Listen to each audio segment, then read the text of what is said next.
Students, welcome back to my channel. Today I will start one important chapter of history, Second World War. I already completed First World War. So then after I thought immediately it will be beneficial for you if I would start Second World War. So the Second World War took place in between 1939 to 1945.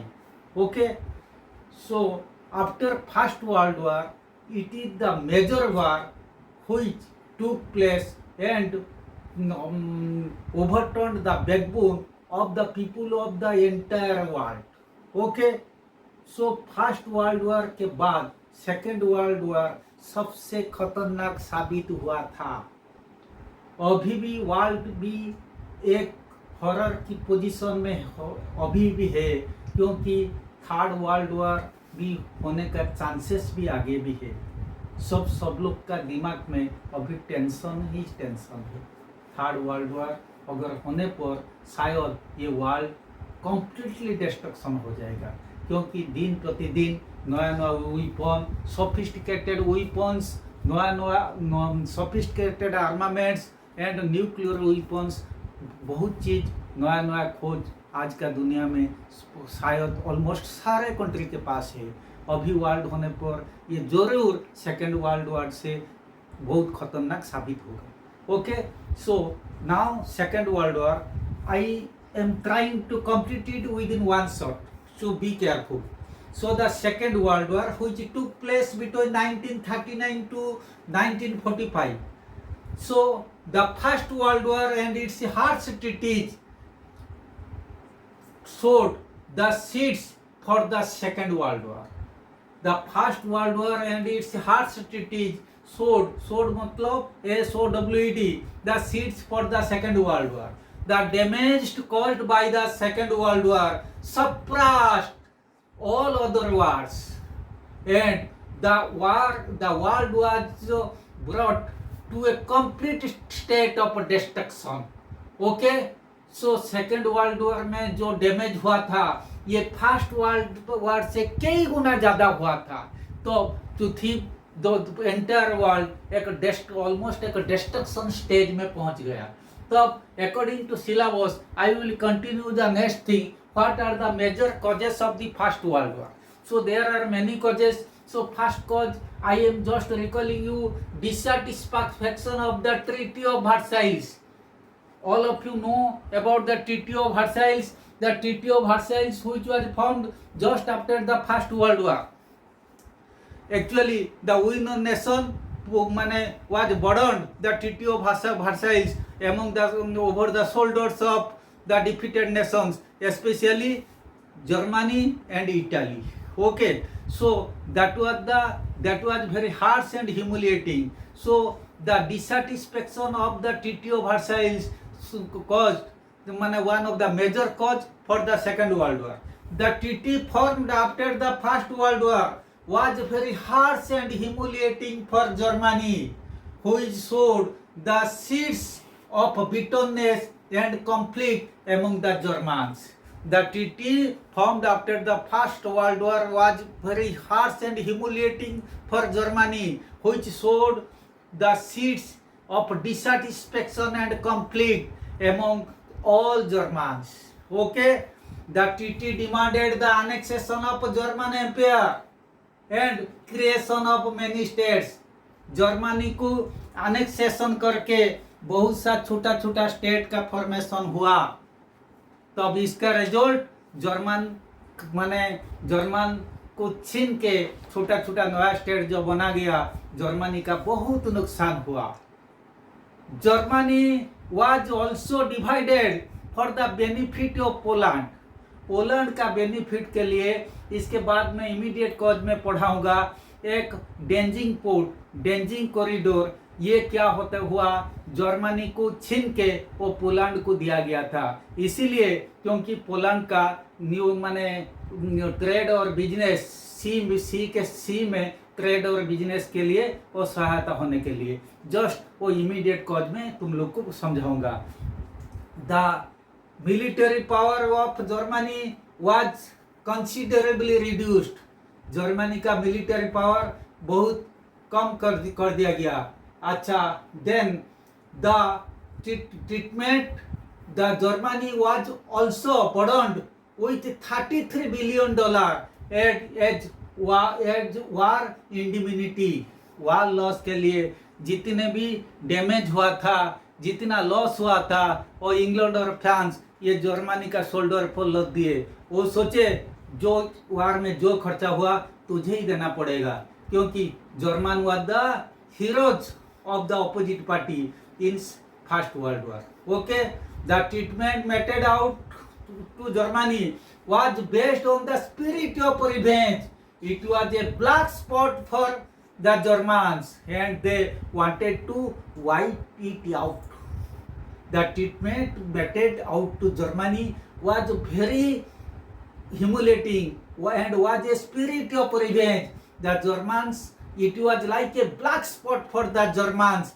The Germans wanted to wipe it out, but they thought this could never be possible without aggressive policy. So the war was inevitable. So all the Germans felt that this could never be possible without aggressive policy. So the war was inevitable.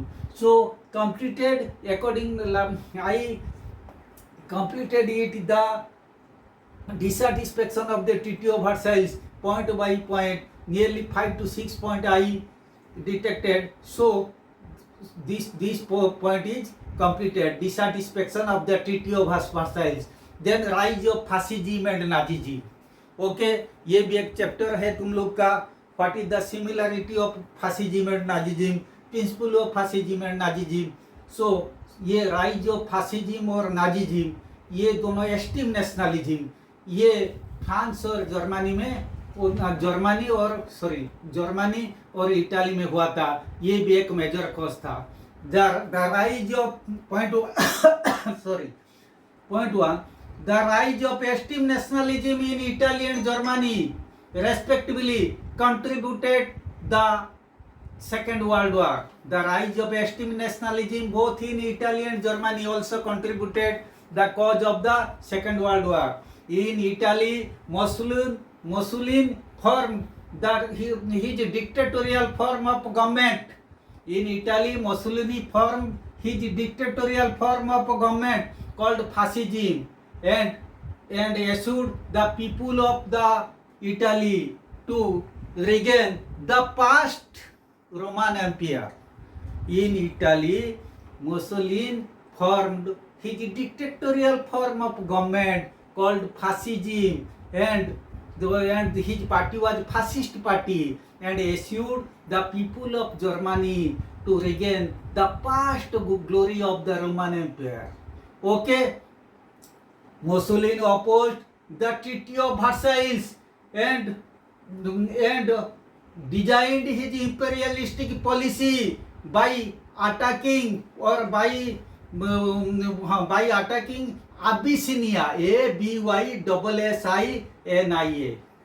वो treaty of Versailles का condition को नहीं माने और Abyssinia का ऊपर attack किए. In Germany Hitler formed the Nazi party and by his aggressive policy he annexed Austria. वहाँ पर जर्मनी में भी हिटलर जो नाजिज्म, हिटलर का पॉलिसी को नाजिज्म कहा जाता था, वो अग्रेसिव पॉलिसी और नाजी पार्टी बनाए और ये directly without obeying the treaty of Versailles और डायरेक्टली अटैक किए ऑस्ट्रिया का ऊपर. Okay, he assured the people of Germans that he would make the Germany as the world power. वो German लोगों को सब एश्योरेंस दिए जे मुझे तुम अपना नेता बना दो और मेरे हाथ पावर दे दो, मैं पूरा जर्मनी को वर्ल्ड स्फीयर में एक नंबर बना के दिखाऊंगा.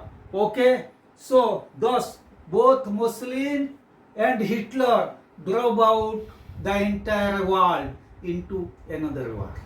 ओके, और मुस्लिम और हिटलर के वजह से इनका डिक्टेटोरियल फॉर्म ऑफ पॉलिसी के लिए और डिक्टेटरशिप के लिए वर्ल्ड को एनदर वार देखना पड़ा और it was one of the major cause of second world war. So first I completed dissatisfaction of the Treaty of Versailles. Second one completed rise of fascism and Nazism in Italy and Germany. Okay, then Japan's invention of China. उसी time में Japan भले एक छोटा देश है तो मैंने old time में उसी टाइम में जापान बहुत पावरफुल था और पैसिफिक बेल्ट में वो साउथ ईस्ट एशिया में जापान इवन चाइना इंडिया सबसे ज़्यादा पावरफुल था. तो जापान के वजह से अमेरिका सेकेंड वर्ल्ड वॉर में भी ज्वाइन किया था. अगर ये पर्ल हार्बर को अटैक नहीं करता तो अमेरिका मैदान को नहीं आता. ओके, इसके बाद इसके बारे में मैं थोड़ा बाद में बताऊंगा. So Japan's invention of China. So after the first world war the ambitious Japan was determined to dominate the eastern hemisphere. तो फर्स्ट वर्ल्ड वॉर के बाद जापान क्या हुआ, वो सोचा वो तो सब वेस्टर्न साइड में क्या होता है, फ्रांस इटाली जर्मनी ये अपना राज करते, मैं ईस्टर्न हेमिस्फीयर में भी मैं मेरा अपना राज बनाऊंगा. ओके, इन 1931 से attacked China and captured Manchuria. जो मंचूरियन हम खाते वो मंचूरिया नहीं, वो मंचूरिया तो याद रहने के लिए इजी हो जाएगा. So he attacked Manchuria and made there and ruled over it. तो मंचूरिया को अटैक किया 1931 में, अपनी कब्जा में ले आया, अपना गवर्नमेंट भी वहाँ पर वो बनाया. There was also another war between Japan and China in 1931 and many Chinese city came under the hands of Japan. Japan के हाथ में बहुत सा चाइनीज सिटी आ गए. अच्छा, then next point, during the in 1933 Japan left the League of Nations. जब मैंने कहा था फर्स्ट ट्रीटी ऑफ वर्साइल्स हुआ था, इसीलिए ट्रीटी ऑफ वर्साइल फेल्योर होने के बाद लीग ऑफ नेशन हुआ था. वो एक वर्ल्ड ऑर्गेनाइजेशन था वर्ल्ड में शांति प्रतिष्ठा के लिए. वो लीग ऑफ नेशन भी फेल्योर हो गया. इसके बाद भी कोई माने वो अल्टीमेटली कोलैप्स हो गया. तो जापान क्या हुआ 1933 में जापान लीग ऑफ नेशन को छोड़ दिया and started occupy Britain and American properties in China. China में जो ब्रिटेन और अमेरिकन प्रॉपर्टीज था ये सबको अटैक किया. अच्छा, as Japan was giving a free hand in Asia, her ambition in the Pacific came to the conflict with that of USA. Japan को actually वो सब फ्री हैंड दे दिए थे. वो सोचे हम तो वेस्टर्न साइड में राज करते, जापान ईस्टर्न साइड में अगर आगे जाएगा हम लोग का कोई दिक्कत नहीं होगा. ये बात सोचे कौन, फ्रांस इंग्लैंड जर्मनी ये सब सोचे. तब जापान को एक फ्री हैंड दिया गया था. जापान इवन सबसे बड़ा गलती कर दिया, वो पीएल हार्बर का ऊपर अटैक जब किया तो अमेरिका को ऊपर अटैक किया और अमेरिका का एनिमी बन गया. सो इसलिए सेकेंड वर्ल्ड वॉर का जो डिजाइन पूरा बदल गया. अगर जापान अमेरिका को अटैक नहीं करता सेकेंड वर्ल्ड वॉर शायद इतना खतरनाक साबित नहीं होता. Okay, during the second world war Japan joined in Rome Berlin Tokyo axis. Rome Berlin Tokyo axis and entered into the war in 1941 to satisfy her hunger for more territories. Japan सोचा अगर मैं इसके साथ ये सब लोगों के साथ और ये माने रोम बर्लिन के साथ, रोम मतलब इटाली और जर्मनी के साथ अगर मैं ज्वाइन कर जाऊं, मेरा टेरिटरी माने अपनी कब्जा में लाने के लिए ये सहायता प्रदान करेगा. तब जापान इसीलिए सेकेंड वर्ल्ड वॉर में ज्वाइन किया. Okay, then next one, policy of appeasement. Appeasement means समझौता.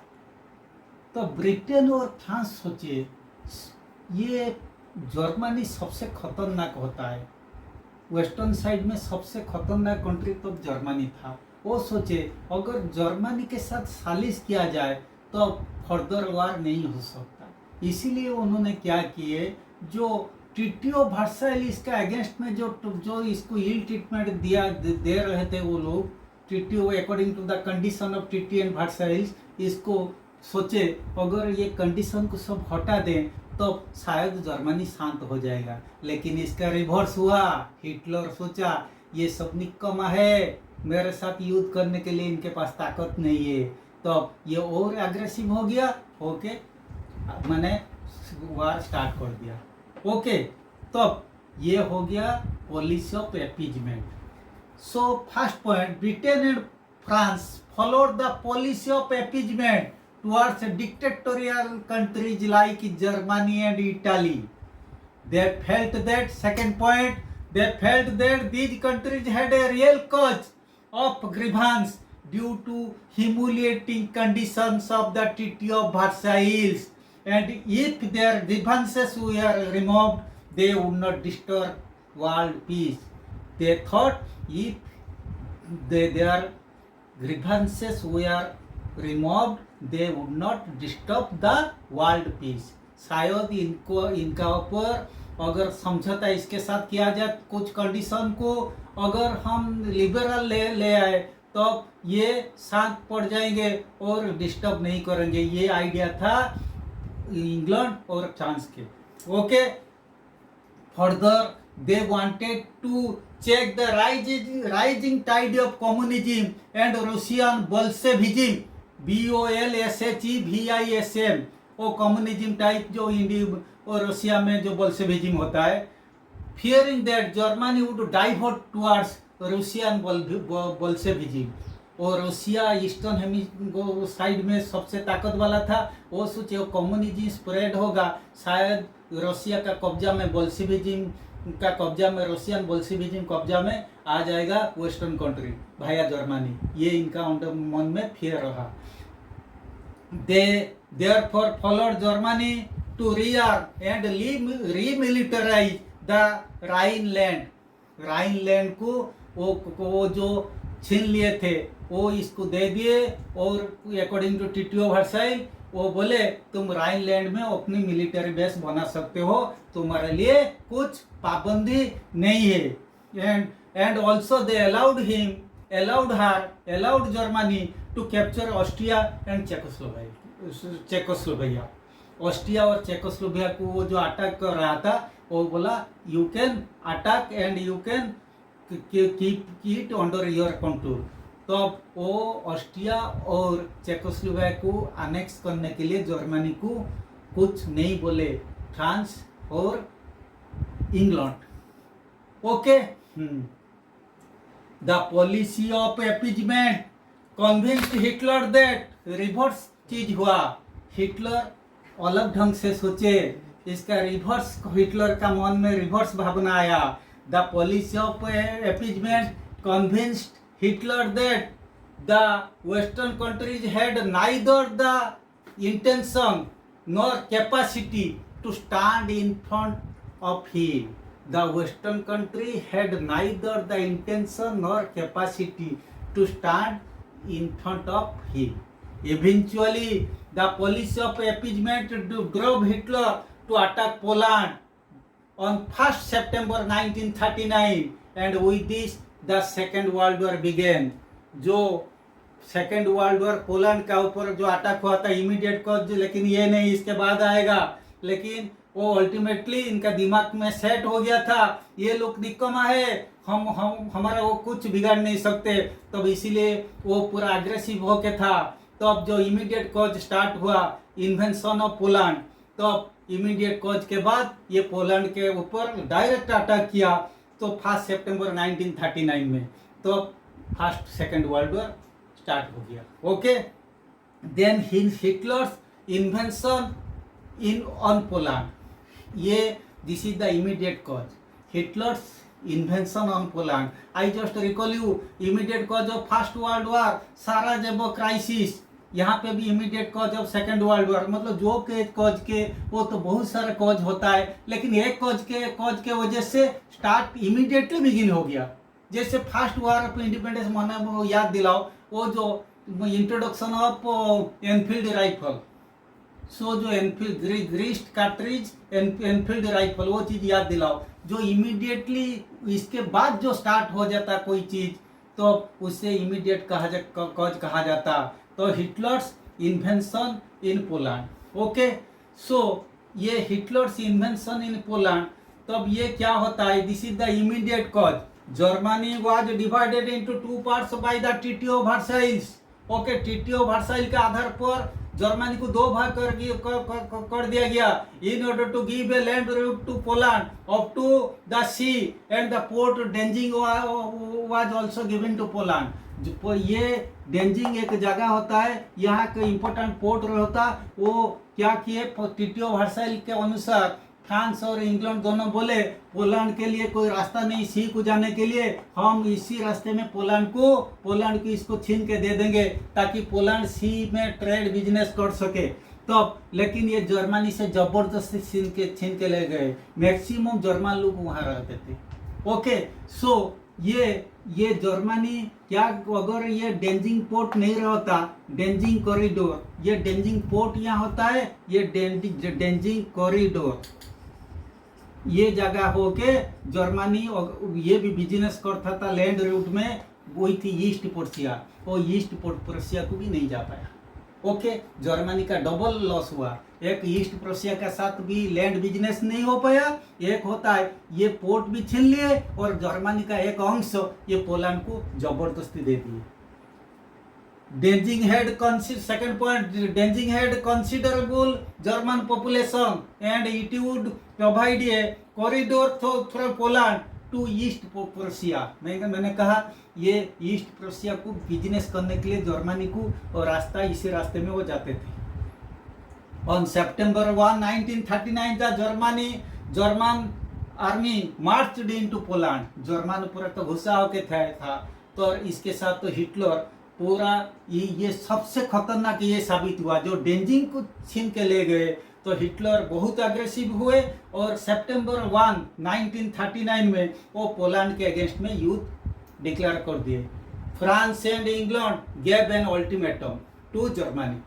फ्रांस एंड इंग्लैंड चेतावनी दिए, किसको, और माने जर्मनी को, so cause notice why you attack Poland, but in reply German attack France. German France को अटैक किया।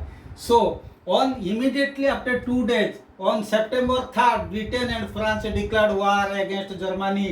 Thus, the invasion of Poland marked the beginning of the Second World War. Okay, Second World War तब चालू हो गया। ये था immediate cause, जो invention of Poland, ये सबसे इम्पोर्टेंट, ये सेकेंड वर्ल्ड वॉर का माने इमीडिएट कॉज था। Okay, then events of the second world war. Second world war का इवेंट्स कैसे, ये भी सिलेबस में है। So I am strictly following the syllabus, according to syllabus all causes completed, then events of the second world war. On 3 सितंबर 1939 I told, जब Germany attack किया नाम था 1 सितंबर 1939 में पोलैंड का ऊपर, 3 सितंबर में क्या हुआ, ब्रिटेन और फ्रांस ये माने अटैक किए किसी को, जर्मनी को। ऑन 3 सितंबर 1939 Britain and France declared war against Germany. अच्छा, Germany, Italy and Japan form an alliance known as वो अलायंस को क्या बोला जाता, वो अलायंस था axis power. Okay, in reply their opponent parties, their opponent Britain, France and USA came to be known as allied power. So एक axis power, Berlin, France and Italy, okay ना, Rome, Berlin, Tokyo, ऐसी axis, Rome, Berlin, Tokyo, मतलब Japan, Germany, Italy, ये हो गया axis power. ये axis power का opponent party कौन था, था ब्रिटेन फ्रांस यूएसए वो बनाए allied power, okay, to oppose the axis power. In the beginning Russia was neutral, Russia was not neutral, Russia was in the side of Germany, but later on it joined with the allied power. So Russia किसके साथ आ गया? Britain, France, USA and Russia. Beginning में वो Germany के साथ था लेकिन इनके साथ मिल गया। हाँ, लेकिन initially USA followed the principle, strict principle of neutrality. वो यूएसए युद्ध में भाग नहीं लिया था क्योंकि वो पूरा न्यूट्रल था। But on December 7, 1941 Japan made a surprise attack on the USA Pacific fleet based at Pearl harbour, PARL, ये सबसे इंपॉर्टेंट है, पीएल हार्बर। वहाँ जो पैसिफिक फ्लीट था इसके ऊपर जापान अटैक किया 1941 में December 7 में, okay. So the battleships were, many battleships were sunk and nearly 3,700 people were killed. So after this event USA became aggressive and on December 1941 USA joined the war, माने halting Japan to further onward। वो सोचा, USA मन में ये भावना आया अगर Japan को रोका न जाए जापान बहुत आगे बढ़ जाएगा, इसका ये बहुत पावरफुल साबित हो सकता है, इसीलिए यूएसए ज्वाइन किया युद्ध में, ओके। तुम लोग को तीन चीज कहा, एक Rome, Berlin, Tokyo axis. Rome मतलब इटाली, बर्लिन मतलब जर्मनी, टोक्यो मतलब फ्रांस ना Japan. Then allied power, allied power में कौन कौन थे? एलाइड पावर में तीन थे, वो क्या क्या है? Britain, France and USA, okay. First actually Russia join की नहीं किया था, रशिया जर्मनी के साथ था, तो इसके बाद इनके साथ अलाइड पावर में ज्वाइन किया। एक्चुअली यूएसए भी ज्वाइन नहीं किया था, वो न्यूट्रल था, लेकिन जो जापान पीएल हार्बर के ऊपर अटैक करके 3,700 पीपल लोगों को मार दिया, तो इसके वजह से यूएसए अग्रेसिव हो गया और युद्ध में ज्वाइन किया, okay. Then I will start the next one, only little bit remain. I told you the event of the war. First I told you axis power. Axis power में क्या होता है? Rome, Berlin, Tokyo axis. So Italy, Germany and Japan one side, and initially axis power के साथ Russia था, Russia लेकिन उल्टा side को चला गया। So second is allied power. Allied power में फ्रांस, इंग्लैंड, अमेरिका एंड इसके साथ रशिया जाके ज्वाइन किया, okay. Allied power was the opponent of axis power, okay. So initially the battle was in favour of Germany और axis power. सब पूरा world देख रहा था एक्सिस पावर का फेवर में ये युद्ध जरूर आएगी, लेकिन इसका रिवर्स हुआ। सो एक्चुअली बर्लिन का अंदर जो हिटलर थे वो दोनों साइड में, एक साइड से फ्रांस और इंग्लैंड अटैक किए, दूसरे साइड से रशिया, अमेरिका, तब इसका अंदर हिटलर है। सो इन द वो क्या होता था, पहला कुछ दिन तो हिटलर बहुत एग्रेसिव थे और ये सबको अपने आयत में लाए थे अलाइड पावर को, लेकिन बाद में जो in the battle of Berlin when allied forces close on Berlin, Hitler को कुछ उपाय नहीं मिला। So Hitler committed suicide. So in the battle of Berlin when allied forces closed on Berlin, Hitler committed suicide and on May 7, 1945 the German surrendered, okay. German surrender हो गया, Germany surrender किया। लेकिन what about Japan? Japan लेकिन तब तक भी बहुत ताकतदार लग रहा था, वो सरेंडर करने के लिए बिल्कुल पसंद नहीं कर रही थी। तब क्या हुआ? अमेरिका बहुत अग्रेसिव था जापान के ऊपर। तुम तो पहले से मैं बताया America dropped an atom bomb or nuclear bomb on Hiroshima on 6th August 1945. 6 अगस्त को मई 7 1945 को जर्मनी सरेंडर किया था, लेकिन मई जून जुलाई अगस्त 6 अगस्त 1945 को एक न्यूक्लियर बम अमेरिका जापान का हिरोशिमा का ऊपर डाल दिया. It destroyed half of the city, killing thousands of people. बहुत लोग मर गए और पूरा सिटी पूरा डिस्ट्रक्शन हो गया. Despite the terrible attack, the Japanese still refused to surrender. इतना नुकसान होने के बावजूद भी जापानी सरेंडर करने के लिए नापसंद किए, मना कर दिए. तब यूएसए सेकेंड न्यूक्लियर बम डाला, तब जापानीज सरेंडर किए. और 9th अगस्त, तो ये पहला हुआ था 6 अगस्त को, 3 दिन के बाद 9th August 1945 another nuclear bomb was dropped on Nagasaki. So Japan was bound to surrender. On September 2 1945 Japan surrendered and the war came to an end. Okay, तब सेकेंड वर्ल्ड वॉर क्लोज हुआ, खत्म हो गया. Okay, what are we according to syllabus I am teaching, only little bit remain. What were the consequences of the second world war? In the second world war, after the second world war, the world was divided into two blocks. One is American block, other is Russian block. So दो block में divide हो गया. The Axis powers were defeated at the end of the war. Axis power Germany के side में जो थे वो defeated हुए. The Soviet Union and USA emerged as the world power और वर्ल्ड लीडर्स. चौथी में दो लीडर कंट्री आए सामने, वो हुआ Soviet Union and America. Germany was divided into two parts. One is East Germany, other is West Germany. Obviously वो, लेकिन 1995 में इनका अंदर जो वाल था, बर्लिन वाल, इसको वो तोड़ दिए थे. वो माने फिर भी वो दो अलग कंट्री हुआ. So first world war, second world war के बाद इनके बीच में एक वाल दिया गया था और दो कंट्री अलग अलग हुए थे, एक ईस्ट जर्मनी, एक वेस्ट जर्मनी.